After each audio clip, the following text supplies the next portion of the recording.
इस वीडियो में हम एक क्वेश्चन सॉल्व करेंगे, या कह सकते हैं एक थ्योरम है जिसका प्रूफ हमें यहाँ देंगे। ये प्रूफ हम more than one dimension case के लिए करेंगे शुरू में, लेकिन कुछ स्टूडेंट्स को ग्रीन्स थ्योरम में कुछ प्रॉब्लम है, तो उनके लिए इसी वीडियो में फिर से वन डायमेंशन केस के लिए करेंगे जहाँ पर ग्रीन्स थ्योरम की ज़रूरत नहीं पड़ेगी। तो चलिए शुरू करते हैं। Show that two eigen functions associated with different eigen values are mutually orthogonal. ये कहना चाह रहे हैं क्वेश्चन में कि अगर हमारे पास एक श्रोडिंगर इक्वेशन है, मतलब उसके दो सॉल्यूशंस हैं, यानी कि दो आइगन वैल्यूज है, तो अगर वो आइगन वैल्यूज डिफरेंट है तो उन आइगन वैल्यूज से एसोसिएटेड जो दो आइगन फंक्शंस होंगे वो म्यूचुअली ऑर्थोगोनल होंगे। तो ये हमें प्रूव करना है। तो देखते हैं। तो ये कहना चाह रहे हैं कि दो आइगन फंक्शंस हैं और दो आइगन वैल्यूज हैं। तो मान लीजिए श्रोडिंगर इक्वेशन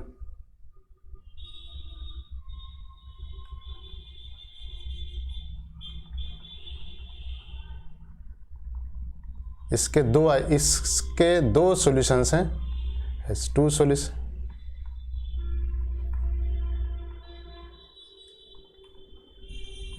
क्या क्या चीज़ें हैं?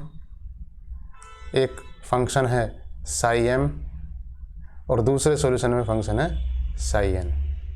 ये जो सॉल्यूशन है ये एक आइगन वैल्यू देगा, इसे मैंने कह दिया E1 आइगन वैल्यू, और दूसरा सॉल्यूशन देगा दूसरी आइगन वैल्यू, उसे मैंने कहा E2 आइगन वैल्यू।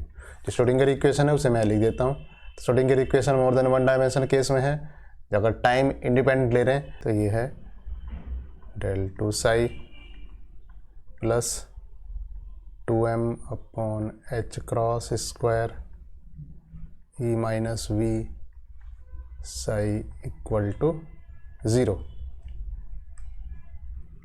अब देखिए, अगर मैं कहूँ इसका सॉल्यूशन साई m है तो इसे मैं यहाँ साई m लिख देता हूँ, और इससे जो आइगन वैल्यू निकल कर आ रही है उसे मैं कह रहा हूँ अगर E1 तो यहाँ पर ये 1 लगा देता हूँ। इसी तरीके से दूसरी इक्वेशन लिखता हूँ। ये कितना हो जाएगी? del 2 psi n plus 2m upon h cross square.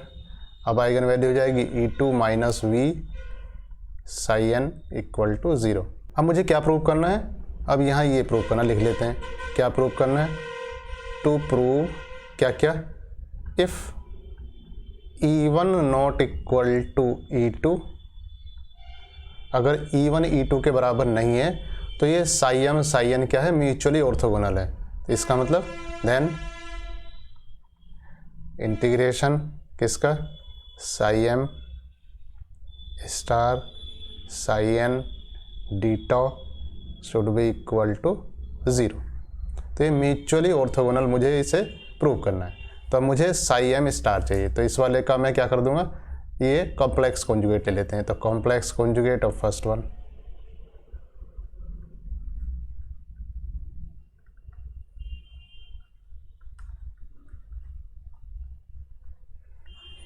तो अगर इसे मैंने कहा इक्वेशन 1, इसे मैंने कहा इक्वेशन 2, तो पहली वाली इक्वेशन में क्या करेंगे? कॉम्प्लेक्स कॉन्जुगेट ले लेंगे। तो पहली वाली इक्वेशन में कॉम्प्लेक्स कॉन्जुगेट लेंगे तो हो जाएगा del 2 psi m star plus 2m upon h cross square E1 minus v psi m star equal to 0। ये इक्वेशन हो जाती है 3। अब देखिए, यहाँ पर कहीं ना कहीं मुझे इक्वेशन E1 माइनस E2 चाहिए होगा, और उसे ही मैं नॉट इक्वल टू रखूँगा।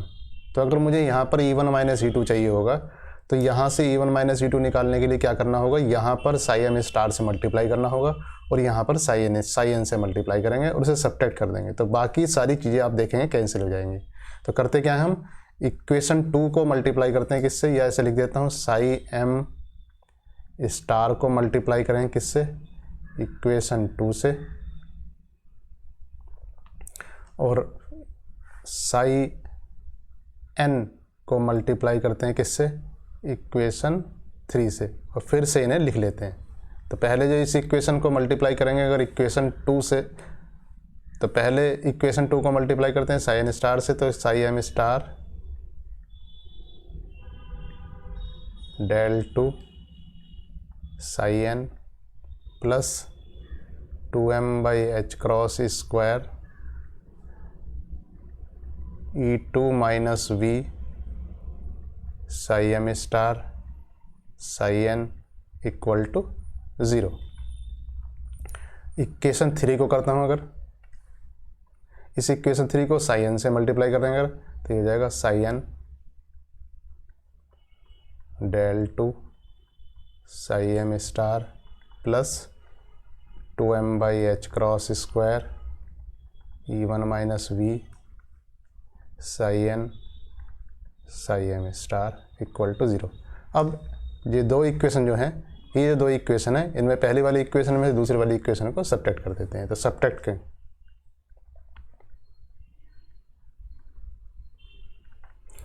करने बन जाता है psi m star del two psi n minus psi n del two psi m star plus, अब देखिए इसमें क्या क्या कॉमन है। इसमें 2m/h क्रॉस स्क्वायर कॉमन है, यहाँ पर psi m star psi n, यहाँ पर ये है, ये कॉमन ले लेंगे तो अंदर बचेगा E2 माइनस E1। इसका मतलब 2m/h cross square E2 minus E1 psi n यहाँ स्टार है इक्वल टू 0। अब देखिए इसमें करेंगे क्या, इसमें इस पूरी इक्वेशन को इंटीग्रेट करेंगे ओवर ए वॉल्यूम। इस पूरी इक्वेशन को हम इंटीग्रेट करते हैं कैसे, वॉल्यूम इंटीग्रल लेते हैं इसका। तो taking volume integral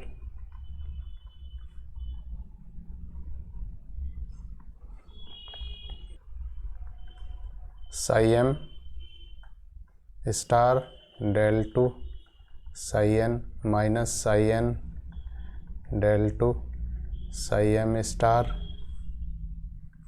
ditto plus 2m/h cross square E2 minus E1 psi n d tau equal to 0। अभी जो पहला वाला इंटीग्रल है ये वॉल्यूम इंटीग्रल है, इसको हम सरफेस इंटीग्रल में कन्वर्ट कर सकते हैं। तो ग्रीन्स थ्योरम है एक,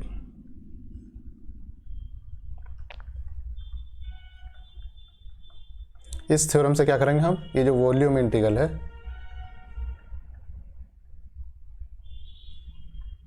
इसे हम कन्वर्ट कर सकते हैं किसमें, सरफेस इंटीग्रल में।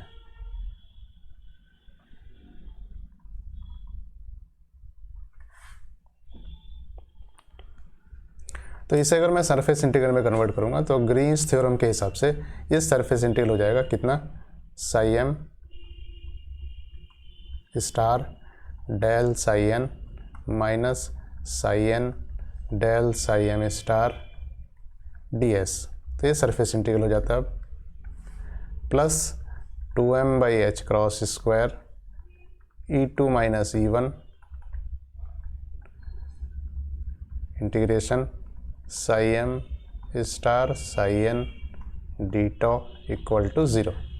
अब देखिए यहाँ जो इंटीग्रेशन है ओवर द होल सरफेस, तो ये वॉल्यूम कहाँ से कहाँ तक था, ये पूरे रीजन में है, कहाँ से कहाँ तक, -∞ से +∞ तक। तो सरफेस कहाँ पर है, तो सरफेस एक्चुअली जो हमारी सिचुएटेड है वो +∞ या -∞ पर है, और +∞ या -∞ पर जो फंक्शन है उसकी वैल्यू कितनी है, वो 0 होगी। तो अगर हम इंटीग्रल सिर्फ वहीं कर रहे हैं सरफेस के ऊपर, और हम कहाँ पर इंटीग्रेट करेंगे, इसका मतलब वो जो इंटीग्रेशन हमारा होगा वो इनफाइनाइट पर होगा। तो एट इनफाइनाइट ये psi m star psi n star ये सब कितने हो जाएंगे, ये सब 0 हो जाएंगे, 0 की तरफ टेंड करेंगे। तो अगर इनफाइनाइट पे 0 होगा तो वहाँ पर अगर आप इंटीग्रेट करेंगे, इसका मतलब फर्स्ट इंटीग्रल कितना हो जाएगा, ये 0 हो जाएगा। तो बचेगा क्या आपके पास सिर्फ इसमें सेकेंड इंटीग्रल बचेगा। सेकेंड इंटीग्रल कितना है, ये है 2m/h cross square E2 minus E1 psi m star psi n d tau equal to 0। अब देखिए इसमें दो चीज़ें हैं, अगर मैं कहूँ कि E2 या तो ये 0 हो सकता है तो पूरा का पूरा 0 हो जाएगा, और अगर E2 minus E1 not equal to 0 है, या कहना चाह रहे हैं E1 not equal to E2 है, तो दूसरा पार्ट 0 होगा। इसका मतलब ये दूसरा पार्ट इसमें 0 होगा। Then psi m star psi n d tau ये 0 होगा। इसका मतलब क्या हुआ, ये mutually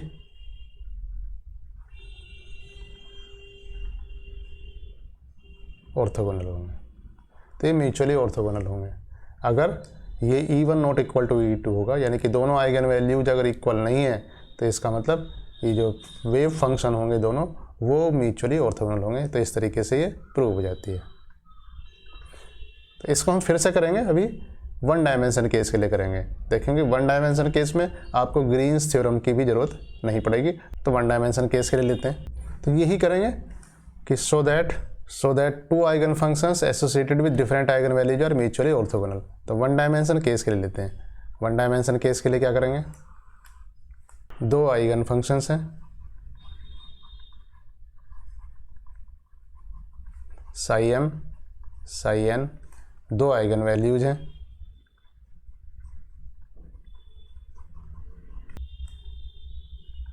E1 E2। Schrodinger equation लिख देते हैं इनसे करस्पॉन्डिंग। तो अगर वन डायमेंशन केस में श्रोडिंगर इक्वेशन लिखेंगे तो हो जाएगा D2 psi dx2 plus 2m/h² E minus v psi equal to 0। अब ये पहली वाली है तो इसका वेव फंक्शन है psi m, wave function psi m, energy value E1। दूसरे वाले के लिए D2 psi n dx2 plus 2m/h² E2 minus v psi n equal to 0। अब जैसा पहले किया था इसका कॉम्प्लेक्स कॉन्जुगेट लेंगे। तो पहले वाले का क्या करेंगे, कॉम्प्लेक्स कॉन्जुगेट लेंगे।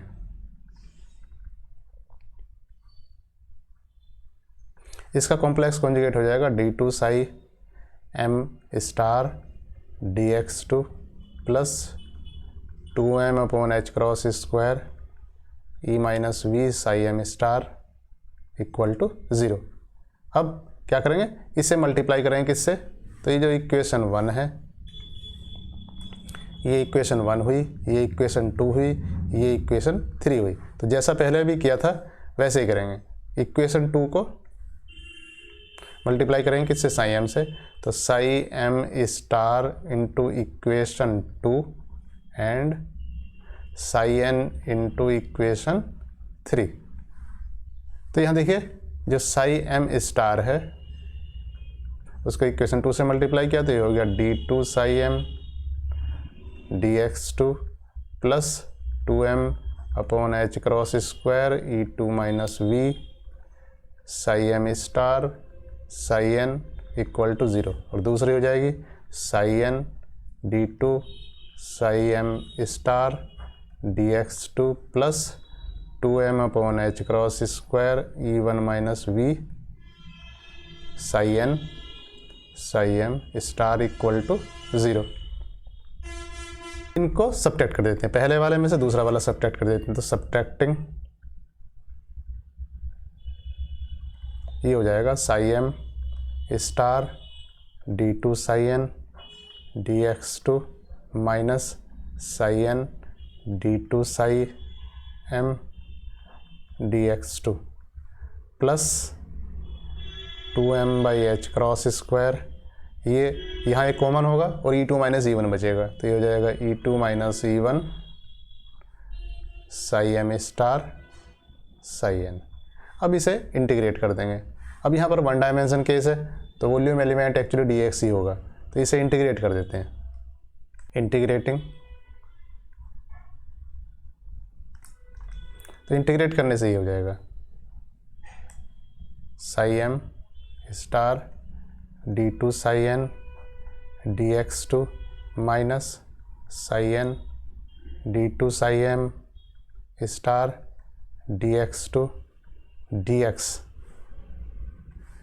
Plus 2m/h² E2 minus E1 psi m star psi n dx equal to 0। और देखते हैं ये पहला वाला इंटीग्रल है, इसको देखते हैं आप। पहले वाला जो इंटीग्रल है इसे मैं लिख सकता हूँ, इसमें कुछ क्वांटिटी ऐड कर सकता हूँ, कुछ सब्ट्रैक्ट कर सकता हूँ। तो इसे ऐसे लिख सकता हूँ कि psi m star d2 psi n dx2 minus psi n d2 psi m dx2। इसे मैं लिख सकता हूँ, इसमें प्लस कर दूँ कि d psi m star dx d psi n dx minus d psi m dx और d psi n dx यहाँ स्टार लगा देता हूँ। तो ये वही क्वांटिटी मैंने प्लस कर दी और वही क्वांटिटी माइनस कर दी, और प्लस ये पहले जो इंटीग्रल था प्लस जो दूसरा टर्म था वो वैसे का वैसा ही है, e2 minus e1 psi m psi n star dx equal to 0। अब देखिए यहाँ पर मैं इसको और इसको कंबाइन करता हूँ, तो इसको मैं किसी का डिफरेंशिएशन लिख देता हूँ, ऐसे ही इसे कंबाइन करूँगा तो इसको मैं डिफरेंशिएशन करके लिख दूँगा। तो इसको मैं कंबाइन करके देखिए इस ढंग से लिख सकता हूँ, क्या कि d over dx psi m star d psi n dx। अगर मैं इसको डिफरेंशिएट करूँगा तो एक बार मैं दूसरे वाले टर्म को डिफरेंशिएट करूँगा, एक बार पहले वाले को। जब पहले वाले को डिफरेंशिएट करूँगा तो ये टर्म आएगा, ये वाला टर्म, और जब दूसरे वाले को डिफरेंशिएट करूँगा तो ये टर्म आ जाएगा। इसका मतलब क्या हुआ, ये वाला टर्म आ गया है और ये वाला टर्म आ गया, तो ये कंबाइंड हो गया है। ठीक है, यहाँ दूसरे वाले को, इन दोनों को कंबाइन करूँगा अगर, तो ये minus psi n d psi m star dx।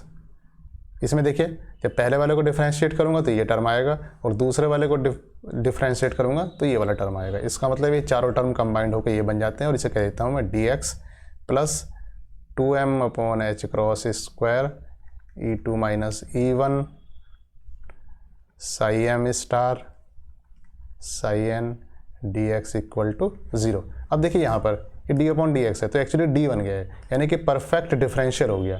तो ये इंटीग्रेशन है और डिफरेंशिएशन है, और ये इंटीग्रेशन है कहाँ से कहाँ तक, ये इंटीग्रेशन है माइनस इन्फिनिटी से प्लस इन्फिनिटी तक पूरे रीजन में है। ये भी इंटीग्रेशन कहाँ से कहाँ तक हुआ, माइनस इन्फिनिटी से प्लस इन्फिनिटी तक।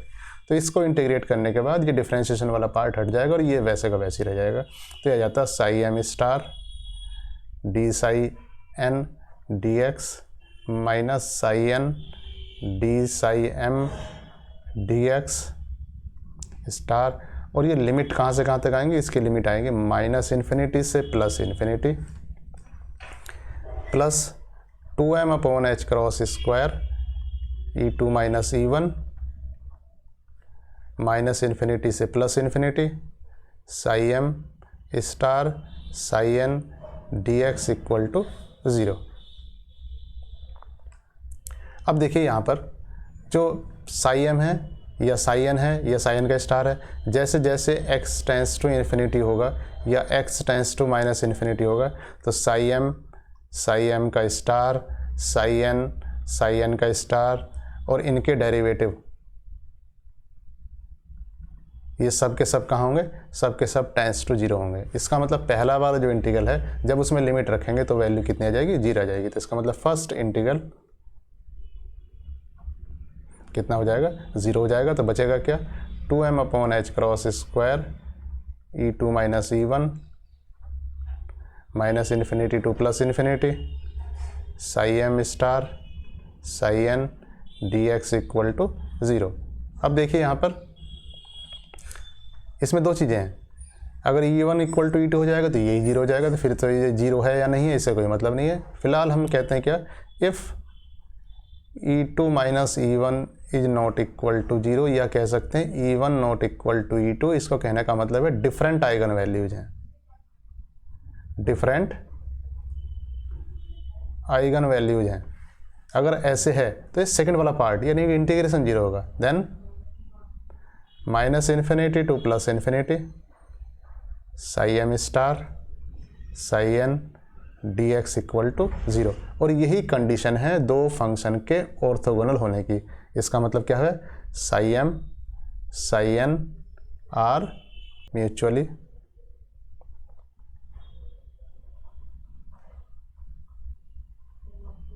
Mutually orthogonal. तो यहाँ हमने क्या किया, जो वन डायमेंशन केस अगर लेके करते हैं तो हमारे लिए ज़्यादा सिंपल दिखाई देता, और इस तरीके से हम बिना ग्रीन्स थ्योरम की हेल्प लिए हुए वन डायमेंशन केस में सोल्व कर सकते हैं, बात वही है। Thank you.